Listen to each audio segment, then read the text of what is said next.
کتێبی نەوەی یەکەمی عەلمانیەتی کورد نووسینی مەسعود عەبدولخالق وەرگێڕانی بۆ زمانی کوردی سەرهەنگ عەبدولواحید پاشکۆ ڕیشەی ئیلحاد لە کوردستاندا ژمارەی سپاردنی 856 بەرواری 19/11/2018 زایێنی خوێندنەوەی ئەیوب فارس بە ناوی خوای بەخشندە و میهرەبان. پێشەکی پاش ڕووخانی خەلافەتی ئیسلامی لە 1924 زایێنی بە تەواوی کۆمەڵێک شەپۆلی هزر و تیۆر و دۆخی سیر جیهانی ئیسلامی گرتەوە. هەندێکیان هزری و بیر و باوەڕی بوون کە بووە هۆی سەرهەڵدانی عەلمانیەت و ئیسلامی، هەندێکی تریان سیاسی و یاسایی بوون. بە گوێرەی ڕێکەوتنامەی نێودەوڵەتی جیهانی ئیسلامی دابەشکران بۆ دەوڵەتی بچووک بچووک. لە باشترین شێوەیدا ئەم دەوڵەتە بچووکانە لەسەر بناغەی پەیوەندی نەتەواتی بنیاد نران دوور لە کولتور و ڕۆڵی ئیسلامی. عێراقیش یەکێکە لەو دەوڵەتە بچووکانەی کە لە ساڵی 1921 زایێنی دروستکرا لە باوەشی داگیرکار و لە بارودۆخێکی جیهانی و هەرێمایەتی جیاواز بەم شێوەی خوارەوە. یەکەم ڕووخانی خەلافەتی ئیسلامی کە خۆی دەبینیەوە لە دەوڵەتی عوسمانیەکان و سەرکەوتنی هاوپەیمانان لە کۆتایی جەنگی جیهانی یەکەم ساڵی 1914 بۆ 1918 زایێنی بووە هۆی ئەوەی ئەو ئیمپراتۆرانەی مابوونەوە لە جیهان بگۆڕێن بۆ دەوڵەتی نوێ. دووەم داگیرکردنی ناوچەکە و دابەشکردنی بە گوێرەی ڕێکەوتنامەی سایکس بیکۆ ساڵی 1916 زایێنی و ڕێکەوتنامەی سیڤەر ساڵی 1920 زایێنی لەلایەن داگیرکار بە هاوکاری عەلمانەتی ناوخۆیی. دروستکردنی دەوڵەتی نەتەوەی تێیدا بە گوێرەی پرۆژەی ئیمپرالیزمی ئەوسا و ئاژانسەکانی زایۆن. سێەم شکستێنانی بەرگری و شۆڕشی ئیسلامی دژ بەم پرۆژەیە. لەم توێژینەوەیە مەبەستمان لە بەرگری ئەو ماوەیەکە هێزەکانی بەریتانیا هاتنە ناو عێراق، بەڵام شۆڕش بریتیە لەو پرۆسە و ڕاپەڕینی سەربازیە کە گەلپی هەڵسا پاش داگیرکردنی عێراق لەلایەن بەریتانیا. چوارەم ئەم دەوڵەتە بچووکە بە تایبەت عێراق بە بێویستی دانیشتوانەکەی دروست کران، ئەمەش لە ژێر سایەی تاکە دامەزراوی یاسایی نێودەوڵەتی کۆمەڵی گەلان بوو. مافی چارەی خۆنووسینی بۆ گەلان دەرنەکرد، بەڵکو گزارش بوو لە بەرگێکی یاسایی بۆ پرۆژەی داگیرکاری مۆدێرن دژی جیهانی ئیسلامی ئەو کات. لەبەر ئەوە سروشتی بابەتی دەوڵەتی نوێی عێراق ئاڵۆزە و چەندین لایەنی جیاوازی هەیە. وڵاتانی ڕۆژ ئەوە لە ڕێی بەیاننامە و بەڵێنەکانیان لە پێش جەنگ و دوای ئەویش وا خۆیان دەرخست کە گوایە ئازادیکەری گەلانن. لەو کاتی ئامادە شاراوەکانیان بەدیهێنانی مەبەستە داگیرکاری و مەبەستەکانی زایۆنی بوو، هەروەک دواتر ڕوون دەبێتەوە لە میانەی بڕیاری پێکێنانی عێراق و دەوڵەتی بچووکی تر لە ڕۆژهەڵاتی ناوین. ئەمەش لەگەڵ بڕیاری دروستکردنی کیانێکی ئیسرائیلی لە ناوچەکە هات لە ڕێگەی بەڵێننامەی بەلفور ساڵی 1970 زایێنی. لەبەر ئەوە ڕاجایەکی قوڵ لەبارەی کۆمەڵێک پرسیاری نەبەر لە ئارەدایە کە پەیوەستە بە نیاز و مەبەستەکانی داگیرکاری ئیمپریالیزم لە پشت پێکێنانی ئەم دەوڵەتە بچووکانە و دابشکردنی جیهانی ئیسلامی و عەرەبی و کوردی و دانانی سنوور لە نێوانیان، زۆر جاریش دانانی سنوور لە نێوان یەک میلەت. ئایا ئەم هەنگاوە بۆ گەلانی ناوچەکە پاداشتە یاخود سزا؟ لە سەرەتادا ڕەوتی فراوانی نێتەوەی و ئیسلامیەکان دژایەتی ئەم پرۆژەیان دەکرد. دوای ئەوە ئیسلامیەکان بەتەنیا مانەوە. تا ئێستاش هەر ئەوان دژی ئەم پرۆژە مەترسیدارن. لەگەڵ ئەوەی ڕەوتی نێتەوەی هەتاوەکو دەسەڵاتدارانیش دان دەنێن بەوەی ئەم سنوورانە دەستکردن. جیهانی عەرەبی و نیشتمانی عەرەبی یەکە، وەک ئەوەی لە بەیاننامەی یەکەمی شۆڕشی 8 ئازاری ساڵی 1963 زایێنی لە سووریا داهات. سووریا وڵاتێکی عەرەبیە و گەلەکەی دان نانێ بە سنوورە دەستکردەکەی، بەردەوام و تا هەتایە لە سنووری نیشتیمانی عەرەبی گەورەدا دەژیت. دەکاتێکدا بە ڕاشکاوی دان نانێن بەوەی کە ئەم دەوڵەتە بچووکانە دروستکراون و لە شوێنەواری داگیرکردن. ئەمە خاڵی سەرەکی ڕاجیاییانە لە نێوان عەلمانیەت و ئیسلامیەکان. بە شێوەیەک یەکەمیان پاڵپشتی ئەم پرۆژەیە دەکات و ڕایی دەکات و تا ئێستاش پێیەوە پابەندە. لەو کاتەی ئەوەی دووەمیان شۆڕشی لە دژ بەرپا دەکرد، تا ئێستاش ئامانجی سڕینەوەی ئەم شوێنەوارەیە. گرنگی بابەتەکە دروستبوونی دەوڵەتی عێراق گرنگێکی جیاوازی هەیە. دروستبوونی دەوڵەتی عێراقی گرنگێکی جیاوازی هەیە. زۆربەی مێژونووسانی ئەلمانی هەوڵیان داوە پەیوەندی دروستبوونی دەوڵەتی عێراقی و پرۆژەی داگیرکاری سەهیۆنی لە ناوچەکە لە یەکتری دوور بخەنەوە، کە بەم هۆکارە وڵاتانی عەرەبی بە تایبەت عێراق لە ڕابردوو زۆریان ناڵاند و لە داهاتووشدا دەناڵێنن بەدەست کێشەی سیاسی و کۆمەڵایەتی و شارستانی و کێشەی دەسەڵاتداران لەگەڵ گەلەکانیان و لەگەڵ گەلانی تر کە عەرەب نین. مرکەجبوونیان بە نەخشە و پیلانە فراوانخوازیەکانی ئیسرائیلی ڕۆژئاوایی زۆر جار دەبوونە پاسەوانی پاش ڕووخانی خلافەتی ئیسلامی ئەوەی شەکیب ئەرسەلان لە ساڵی 1930 زایانی پێشبینی کرد هاتە جێ کە وتی عەرەب دوای خلافەت دەبنە خزمەتکاری بیانیەکان. وتەیەکی بەجێیە جیالەوەی کەمانەوە و بەرداوامی ئەم دابەشکردن و پابەندبوون بەم دەوڵەتە بچووکانە لە نێو ئەمانەشدا عێراق خزمەتکردنێکی خۆڕاییە بە پرۆژەیەکی داگیرکاری و سەهیۆنی. لەو کاتی ئەو توێژەر و مێژ و نووسانەی کە باس کران لە هەوڵی بەستنەوەی دروستبوونی ئەم دەوڵەتە بە کۆششی بزوتنەوەی نیشتیمانی عێراقی شکستی هێنا. ئەو لایەنی کە سازشی کرد بە ماڵ و سامان و زێڕ و پۆست بەرامبەر داگیرکرد لەگەڵ ئەو شۆڕشەی کە دژی هەڵگیرسا وەک یەک حسابی بۆ دەکەن. پەیوەندێکی پتە لە نێوان پرۆژەی داگیرکاری و ئەو بارودۆخی عێراق تووشی بوو لە نائارامی دواکەوتن و پارچەبوون و دیکتاتۆریەت و کێشەنەتەوەی و مەزهەبیەکان کە بوونیان هەیە. ئەمەش بۆ هۆی لە کارکەوتنی ڕۆڵ و ئەرکەکەی بەرامبەر بابەتە چارە نووسازەکان. ئامانجی توێژینەوەکە بە گوێرەی توانە زانستیە کەمەکەمان هەوڵ دەدەین کاریگەری ئیسلامیەکان و عەلمانەکان لە دروستبوونی دەوڵەتی نوێی عێراق دەرخین. لێکۆڵینەوە لەو ڕەوتە بکەین کە هاوکار بوونە لەگەڵ داگیرکەر، هەروەها ئەو ڕەوت و لایەنەی کە شۆڕشی دژی داگیرکەر ئەنجامدا. دواتر دیاریکردنی بەرپرسیارەتی بارودۆخی خراپی جیهانی عەرەبی بەگشتی و عێراقی بەتایبەتی. هەوڵ دەدەین ئەو ئامانجانەی داگیرکەر دەرخین کە لە پشت دروستکردنی ئەم دەوڵەتە بچووکانن، ئەمەش بەشیکردنەوەی لوغزی خوارەوە. بەریتانیا بە سروشتی داگیرکاری خۆی بە زەبری هێز دەهاتە ناوچەکە و هەزاران سەرباز و ئەفسەری لە دەست دەدا. ماڵ و پارەی زۆریان خەرج دەکرد بۆ پێکەنانی ئەم دەوڵەتە عەرەبیانە، لەوانەش عێراق.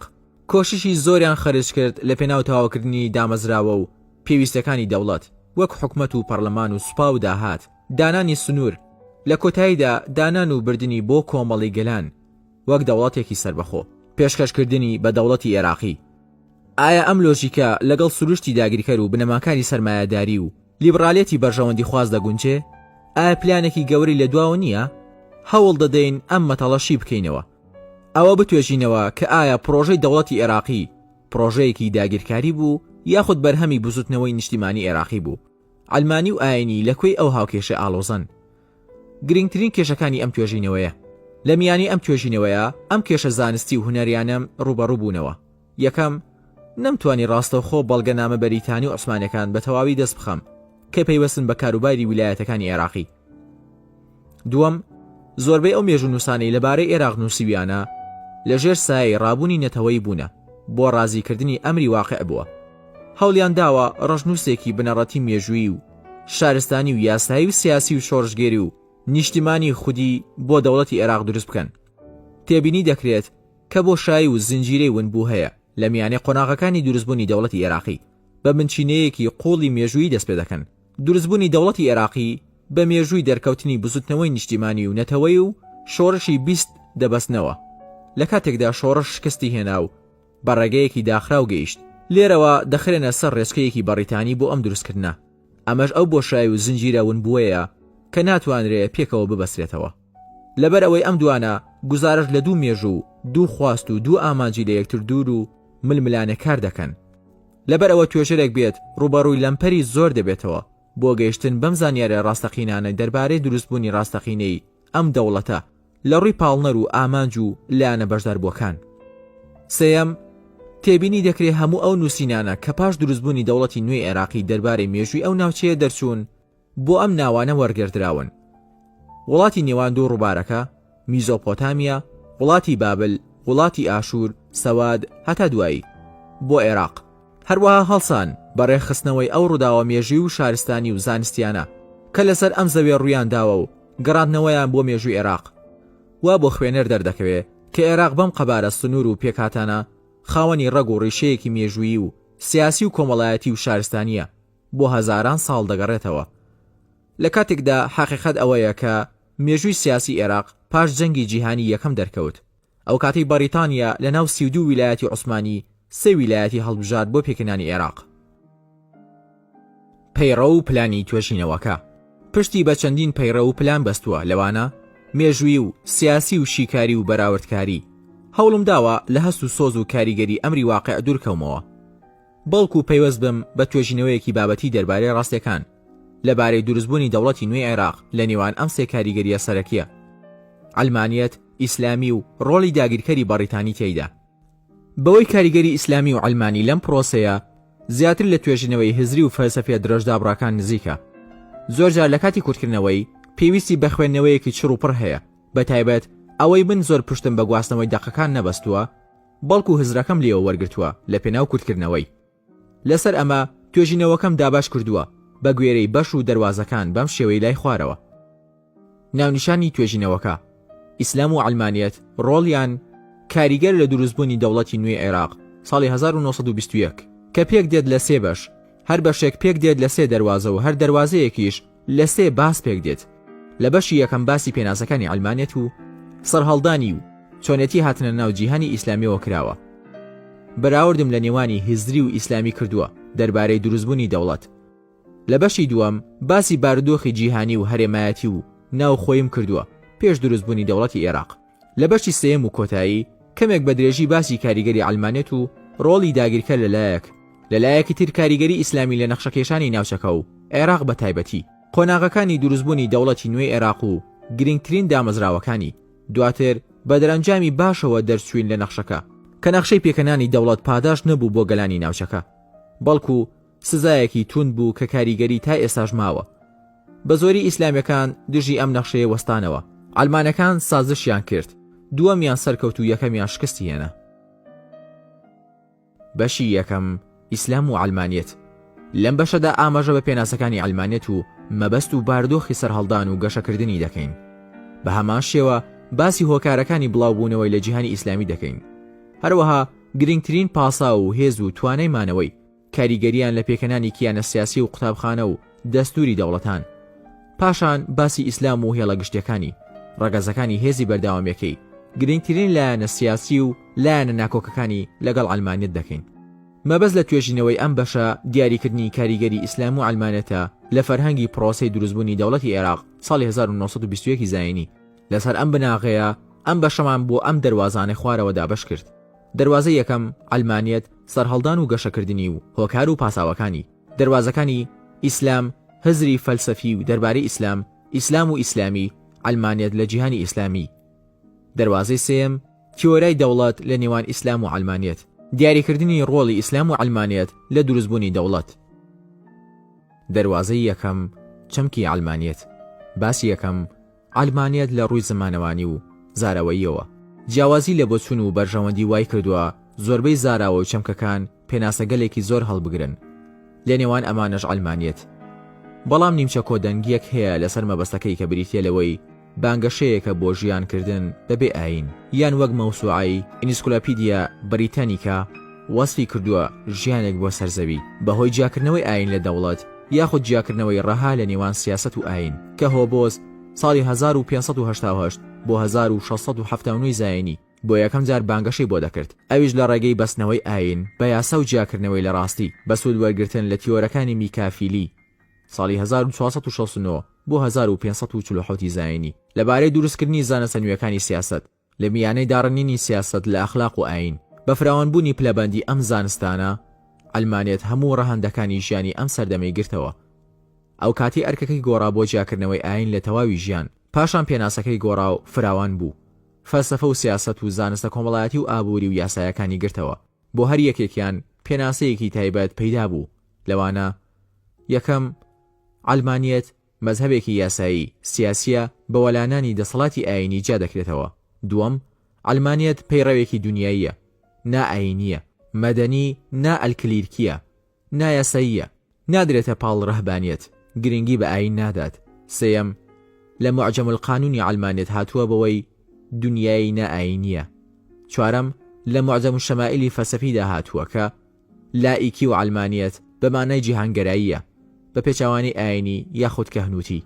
پێنجەم، لە معجەم العلم والاجتماع نوێ ڕەگەزەکانی پێناسەکەی هاتووە بەوەی دنیایە، ناڕۆحیە و نائاینیە، وەلانانی و قەتیسکردنی ئیمانە، مەدەنیە و ناپیرۆزە و ئەقلانی و سودگەراییە. شەشەم، any movement in society directed away from otherworldliness to life on earth. حوتەم، لە فەرهەنگە بیانیەکانیش پێناسی عەلمانیەت هاوشێوەی ئەمانی سەرەوەیە، هەروەک لە فەرهەنگی ئۆکسفۆرد و فەرهەنگی لۆگمان و فەرهەنگی دیکشنەری ئۆف مۆدێرن و هەروەها ڕایتن عەرەبیک هاتووە کە نائاینی، دنیاگەرایی، پێچەوانی پیاوانی ئەکلیرکیە. هەر خودی زاراوەی ئەکلیرکی لە بنەچەدا لە کلێرگی هاتووە بەمانای میرات واتە میراتگیری خوایی. لە سەردەمی موساش ئەوان میراتگیری خوا بوون لەسەر ئەو زەویەی کە موڵکی خوایە و ئیتر باج و سەرانە بۆ ئەوان بوو. کەواتەمانی ئەلمانی پاش خوێندنەوەی ئەم پێناسە و قوڵبوونەوە لێیان بۆمان ڕوون دەبێتەوە کە ئەلمانیەت بەمانەی نەئاینی دێت. دژ و پێچەوانی ڕۆحی، ئەکلیرکی، کەهنوتی یاخود پێچەوانی ئاینیە بە شێوەیەکی گشتی یاخود لە کەمترین دۆخیدا بێلایەنە بەرامبەر بە ئاین. ئەمە مانای گشتیە لای ئیسلامی و ئەلمانیەکان و بێلایەنەکان لە ناوەندی زانستی تۆماریان کردووە. هەروەک لە فەرهەنگی ئۆکسفۆرد زانستی بە زمانی ئینگلیزی هاتووە ئەلمانیەت باوەڕبوونە بەوەی پێویستە ئاین لە دامەزراوە کۆمەڵایەتی و فێرکاریەکان دوور بخرێتەوە و هەتا دوایی.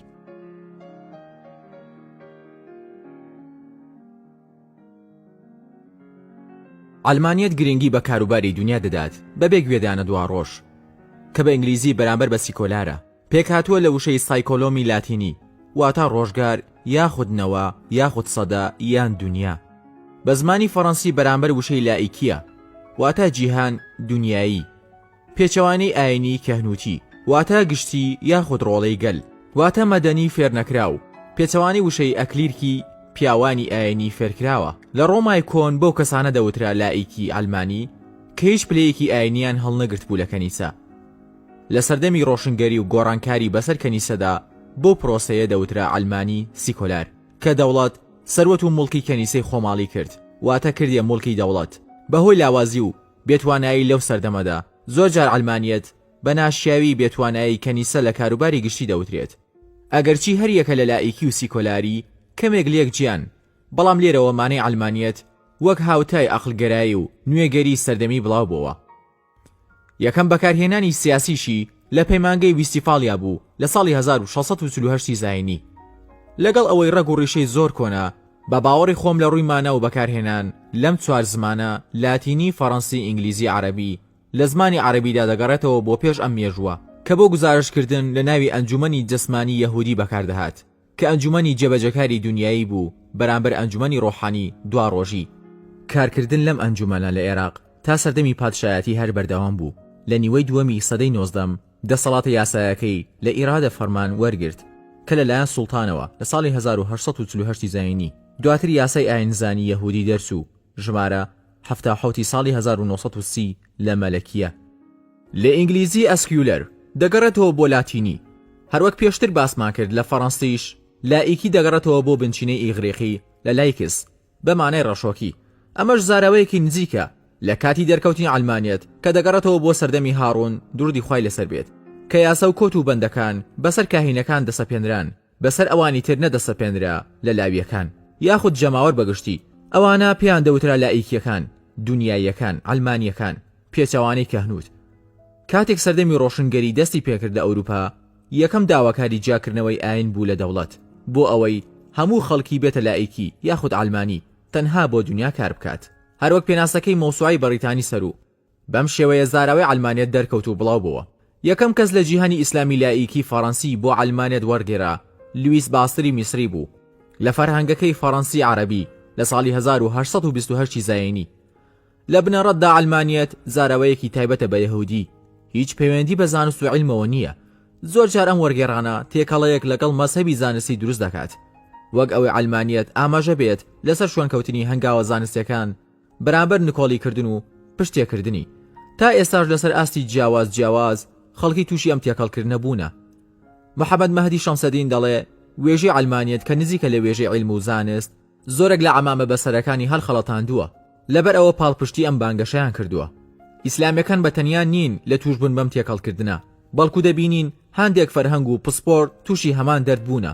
بۆ نمونە دەبینین فەرهەنگی حیزبی بەعز، تعریفات ببعض مصطلحات لە مادەی ئەلمانیە ئەمەیان نووسیوە. ئەلمانیەت وشەیەکی لێکدراوە لە عیلم، زانست و عالم، زانە بە پێشەوانی پیاوانی ئاینی. لە معجەم شەمائیل بەمانەی زانست عیلم هاتووە و نووسراوە. لەوانەیە وشەی ئەلمانیەت ئەلمانیە بە ژێرەی عین لە زانست عیلمەوە هات بێت. ڕۆشنگەری لەسەر زانست سەری هەڵدا واتە زانستی دنیا، نەوەک زانستی ئاینی. پەرتووکی تر هەن هەمان پەیڕەویان گرتۆتە بەر. مەبەستیان لەما دەرخستنی ململانی ئەلمانی و ئاینی بووە، وەک ئەوەی لە نێوان زانست و نازانستی بێت، یاخود نەزانین و بێئاگایی لێی بەهۆی نزیکی علمانیت لە ڕووی وێژەوە لە عیلم هەر جۆرێک بێت هەڵبژاردننی وێژەی علمانیت هەڵبژارنێکی سەرکەوتوو بووە. خزمەتی پرۆژەی علمانی کردووە لە جیهانی ئیسلامی و عەرەبی، ئەگەر پێناسەی باستەر مەبەزدار بوو بێت یاخود نا.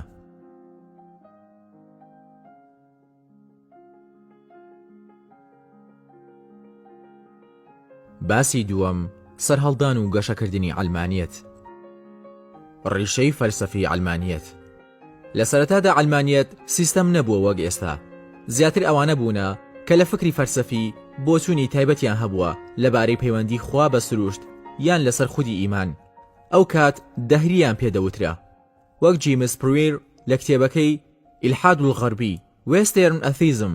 دەهری لە پێش سوکرات دەست پێدەکا و هەریەکە لە هەرکیلت و ئەناکسیمینس و ئەبیکۆڕ و ئەناکسیماندەر دەهریان پێوتراوە. زۆربەی جار بەرامبەر ئاینەکان و پێغەمبەران وەستاون. هەرچەندە لایەنگرانی علمانی ئێستا لە تەقەلایەکی بێوچانن بۆ ئەوەی خۆیان لە بێدینی دوورخەنەوە بڵێن علمانی لەگەڵ مولحیدی لێکجیایە، بەڵام نەیانتوانیوە. ئەگەرچی لەو سەردەمە علمانی باوەڕداریش گەلێک زۆرە لە هەموو ئاینەکان. ڕاستە مولحید و گوماندار بێ ئاین و هەمووی لێکجیان، خەریکە بڵێن مولحیدی تەواو نەبوونی هەبووە نەدەیبێ. دوای وتبوونەوە لە نووسینەکانی ئەوانەی ناویشیان نراوە مولحید دەردەکەوێ زیاتر گومانیان هەبووە نەک مولحیدی تاوە بووبن. هەندێکیان باوەڕێکیان هەیە لەگەڵ ئەو سەردەمە ناگونجێ. سوکرات و جۆردانۆ و تەنانەت زینفۆن 430 پێش زاینیش کە مولحید و دەهری ناوزەت کراوە، کەچی ئەو بەرجەسەکردن و بە مرۆڤ چواندنی خوای ڕەت کردوێتەوە. وتی ئەوروپا وا دەزانن چاوی خودا شینە، ئەفریقی بەڕاش ئاسیای سەر و چاوی خودا بچووک ئەوانەی ڕەت کردەوە و ناویان نا مولحیدە. ئەوانەی تریش زیاتر دوودڵن نەک مولحید.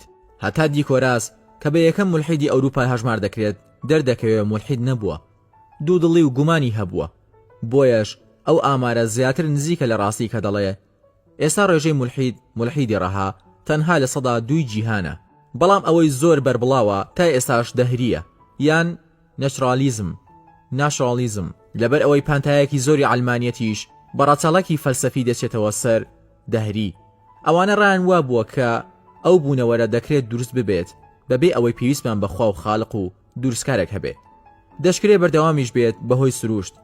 ئەوە ڕای کۆنی دەهریەکان بووە. ڕای هێرکلیتیش کە وتبووی بوونەوەر یەکە و کەسیش دروستی نەکردووە، هەرواش دەمێنێتەوە بەڕێک و پێکی دەگۆڕێ. لە دوایش دەقی ئەو گفتەیە لەلایەن فریدریک ئەنجلیس لە سەدەمی نوێ هاتووە دەڵێ دەتوانین لەو گەردونە بگەین چۆن دروست بووە و چۆن کار دەکا بێ ئەوەی پێویستمان بە خودا یان هەر زیادەیەکی نامۆ هەبێ. لاپلاس و هۆلباخ و زۆری تر وەک لینین وتویانە هەرچی هەیە بریتێ لە مادەی جوڵاو. بەو شێوەیە دەهری کۆن و مادی سەردەم یەک ناسنامەی فکری فەلسەفیان هەیە کە هەردوو لایەن زەمینەی فکری فەلسەفی بۆ سیستەمی سیاسی علمانی پێک دەهێنن. عادەتەن ئەو جۆرە زانە و بڕیارانە لە خزمەتی دەسەڵاتێکی ستەمکاردا بوونە، دژی ئازادی و دیموکراسی ئەو سەردەمە بوونە. فەیلسوفی یۆنانی کۆن هەرکلیت هەم دەهری بووە هەم دژ بە بنەماکانی ئازادی و دیموکراسی بووە. لایەنگیری دوورخستنەوەی ئاین و ئەخلاق و بەزەیی بووە لە کارەکانیان، بۆیە ئەلمانێتیش لە بنەسەدا گەڵاڵەی دەسەڵاتی ستەمکار بووە. یەکەم زانە کە هەوڵی جاکردنەوەی ئاین و سیاسەتی داوە سینکار بووە. سینکار 4 بۆ 65 میلادی فەیلسوفی دەهری ڕۆم بووە لە قازانجی دەسەڵاتی ستەمکاری ڕۆم. زینۆن 300 پێش زاین بۆ پاپای ئەسینا، مارکۆس ئۆلیتۆس و ئێکتیپۆس 6 بۆ 150 بە نۆکەری ئیمپراتۆر بەناوبانگ بوو. ئەوانە بە ستۆیلی ناوزەند دەکران، واتە ماستاوچی. بە هەماشیەوە میکافیلی بۆ بنەماڵی حکومداری، مەدیچی و ئاواش لاپلاس و هۆبۆز و هەتا دوایی. زانای هۆڵەندی هۆگۆ گڕۆتیۆس 1583 بۆ 1645 بە دامەزرێنەری یاسای دەوڵەتی سیستەمی ئەلمانی هەژمار دەکرێت، کەچی لایەنگری کۆیلێداری بووە و زۆری تر. ڕۆفائیلی هونەرمەند وێنەی ئەرستۆ ئەفلاتونی لە تەنیژیەک وا دروست کرد بوو. ئافلاتون ڕووی لە ئاسمان و ئەرستۆش ڕووی لە زەویە، بۆ مانای یەکەمیان لاهوتی و دووەمیان ناسوتی، یان سادەتر یەکەمیان ئاینیە و دووەمیان ئەلمانیە. ئافلاتون ئاینی و لە ڕێزی میلەت بووە، وەک جۆن لویس دەڵێ دەنگی میلەت و شاری بووە. ئەرستۆش لە خزمەتی داگیرکەرێکی وەک فلیپی مەقدۆنی بووە. دواتریش بووە بە فەیلسوفی ڕسمی ئیمپراتۆریەت و مامۆستای ئەسکەندەری مەقدۆنی، منەزیری دەوڵەتی بەندایەتی بوو. سینکای دووەم مامۆستای نیرۆنی زۆردار بووە کە دوای خۆی دەماری بڕی و سینکای کوشت. سەرڕای هەموو ئەو ڕاستیانەش مانەی ئەوە نییە سەرچاوی ئەلمانی مولحیدی بێت، نە ئەوەشە گوایە بێلایەن بوو بێت. بە ورتر بڵێن بۆ دیاریکردنی ناسنامەی فکری و فەلسەفی ئەلمانی دەبێ بگەڕێنەوە بۆ سەر ڕوانگەی 3 جۆر بیرکردنەوە لەبارەی خودا و دروستکەرەوە. لە قوتابخانەکانی یۆنانی کۆن بەو شێوەی خوارەوە هاتووە. یەکەم، ئینکاری خوا و حکمی سروشت، ئەوە فەلسەفەی مادیەکانە.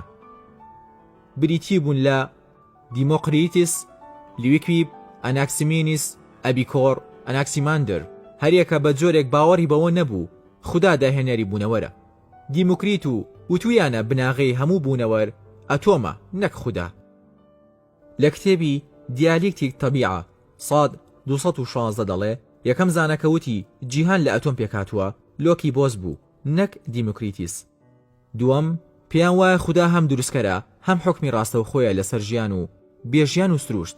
ئەوان زیاتر ڕای ئاینیە پەتیەکانە، نزیکە لە سیستەمی سیۆکڕایتی، فیساگۆرس و سوکرات و هەتا دوایی.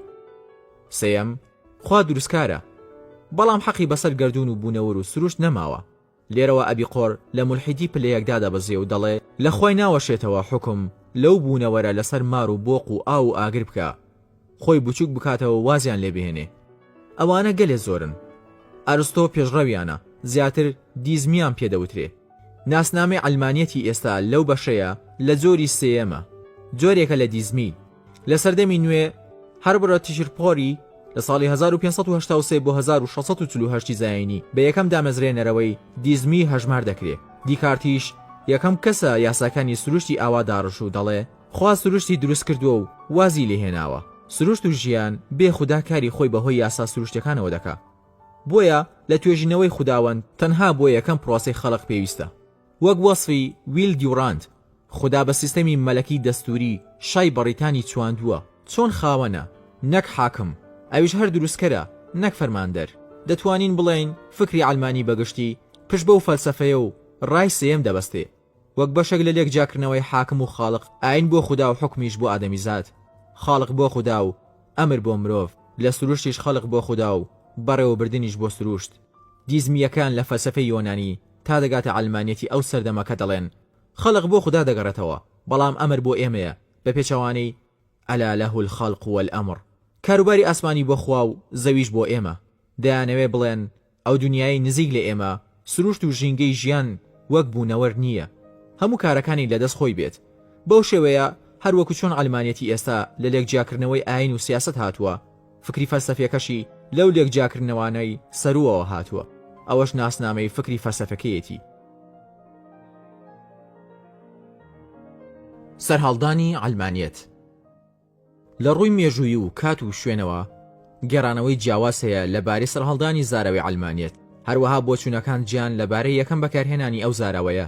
ناوی هەریەکە لە میکافیری و سپینۆزا و هۆبز و هیتریش دێت. هەروەها لە بنەمای شۆڕشی فەڕەنسی بەشێکیش بۆ کاریگەری شۆڕشی ئەمریکا لە بیناکردنی دەوڵەتیان. کاتێک ویلایەتی ڤیرجینیا لە ساڵی 1789 زاینی ویستی ئاینی فەرمی مەسیحی بێت، جیفرسۆن ڤیتۆی دژ بە بەکارهێنا بۆ ئەوەی دەستور جێبنەماکانی مەسیحی و دەسەڵاتی کەنیسە بگرێتەوە، بۆ هۆی لێکجاکردنەوەی تەواوی ئاین لە دەوڵەت بە شێوەیەکی فەرمی.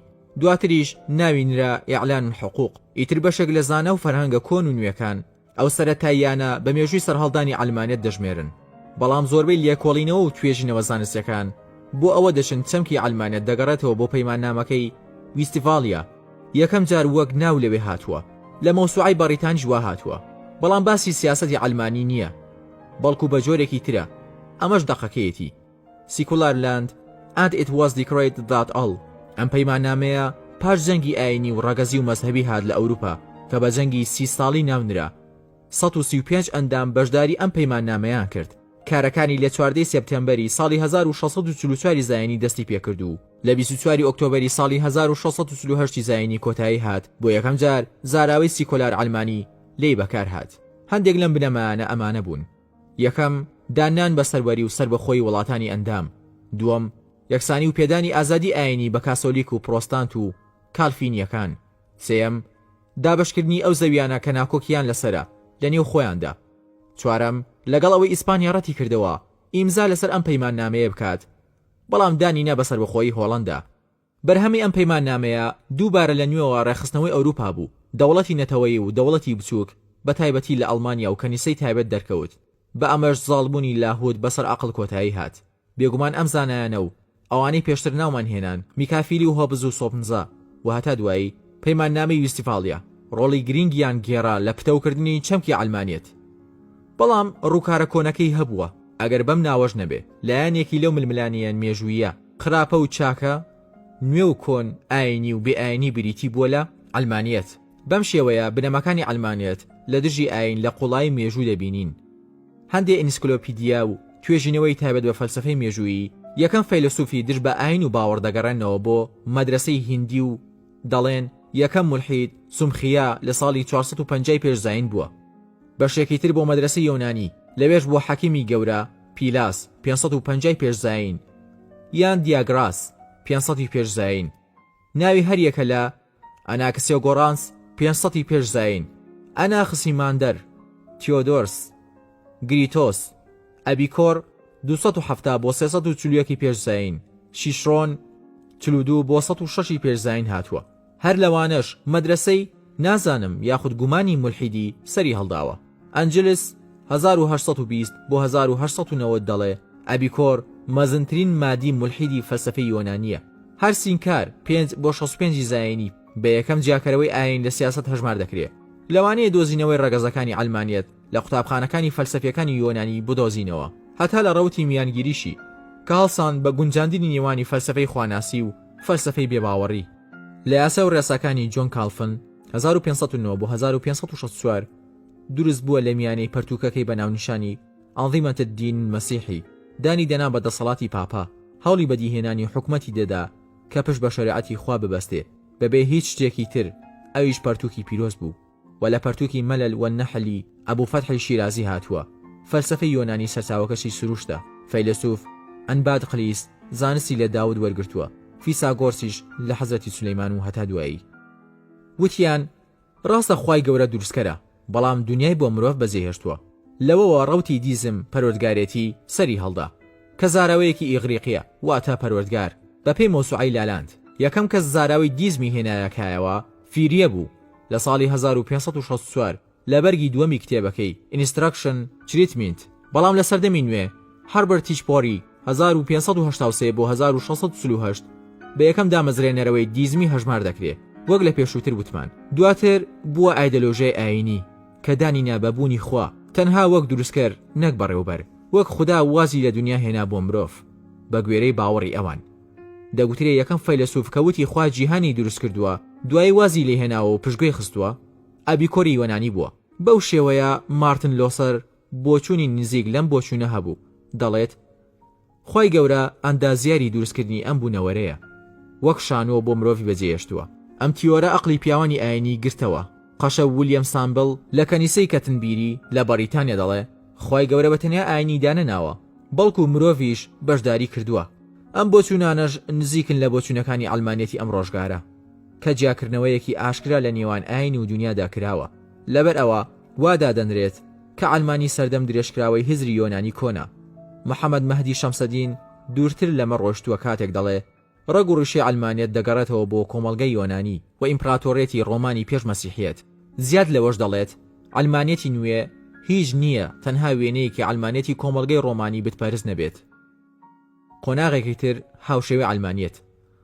پاش سەردەمی فەلسفەی یۆنانی هات بە ناوی ڕۆژگارپەرست دەهریەکان هەروەک قورئانی پیرۆز باسی دەکات وەک هزرێکی دژە ئاین واتە مادیگەرایی سروشت. مانای دەهری هەرێکە لەم فەرهەنگانەی خوارەوە بەم شێوەیە هاتووە. لیسان العەرەب ئیبن مەنظوور مادە دەهر. دەهر ناوی مادەی جیهانە، تەمەنی دنیا، پیاوی دهری واتە ئەو کەسەی باوەڕیان بە دواڕۆژ نییە. خوای گەورە دەفەرمێ وقالوا ما هي إلا حياتنا الدنيا نموت ونحيا وما يهلكنا إلا الدهر وما لهم بذلك من علم إن هم إلا يظنون. سورة جاثية آياتي 24. واتا خوانا ناسان دەڵێن ژیان تەنها ژیانی ئەم دنیایە، دەمرین و دەژین بە نۆرە، هەر ڕۆژگار و زەمانن کاریگەرن تیاماندا و دەمان مرێنن. جا ئەوانە وە نەبێت لەسەر بنچینەی هیچ جۆرە زانستی و زانیاریەک ئەوە بڵێن، بەڵکو تەنها پشت بە گومان و دوودڵی دەبەستن. لە تەفسیری فی ظلال القورئان داهاتووە ڕۆژگار پەرستەکان دەهرانیەکان ڕەوتی گومانگەرەکان ئەو خەڵکانن کە دواڕۆژ و قیامەتیان لا گرنگ نییە بەڵکو تەنها دنیاین گومانگەراش کۆنن لەوەتەی مرۆڤ بوونی هەبووە بەرامبەر دڵنیایی کە پێغەمبەران هێناویانە. یەکەم قوتابخانەی بیرۆنی گومانگەراش لە ساڵی 275 بۆ 365 پێش زاین لە یۆنان دامەزرا. لە سەدەی 16هەمیش مەزهەبی گومانگەرە دەرکەوتەوە وەک پاڵپشتێک بۆ ئەلمانیەت. ئەم پێکەوە بەستنەوە لە نێوان ئەلمانیەت و ڕۆژگار پەرستەکان تەنها لای ئیسلامیەکان نەهاتووە.